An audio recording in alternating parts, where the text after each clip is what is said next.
O le whenga inga le whainga wo po le Treaty of Friendship o le vau Samoa ma New Zealand e le o se whainga wo moni.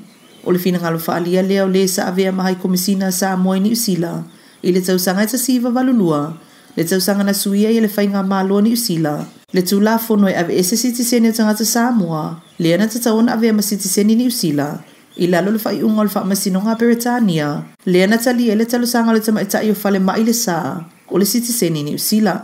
Mawa noa i fo i tangata Samoa e avea ma sitiseni New Zealand, o no le na whai unga. Nga whaali e le afionga ia whe sango George Fapule ai, o so se whainga wo, e te tala whai tuto o ma whe malanga i e peona ta whili sau noa i tangata New Zealand. Leo lo o malanga sa o loto mai e i Samoa.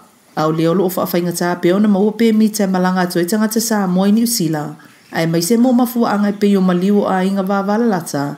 Talo e le tula fono mo whe malanga inga New Zealand, e whaasanga i tangata Samoa. Na sau no whe sango e lango le mau mo sitiseni o tangata Samoa lua whe lua wha. I se fono tanga whaalawa i te leia pia le vai aso na te nei. O le tausanga ta siva valulua na whaavai e New Zealand le tula fono. E ave ese le sitiseni o New Zealand mo tangata Samoa. Mana lia e le nawa i taimi winga whailonga lano tangata o le whainga malo New Zealand. E whaasanga i tangata Samoa. Le ana whaapea o le amatua lolofi e tuna nofu i New Zealand. Na mafua ilo le tula fono ma ave ese ina i sitiseni o tangata Samoa. Sa anga wa ale whai unga le whaamasinunga i le nawa i taimi.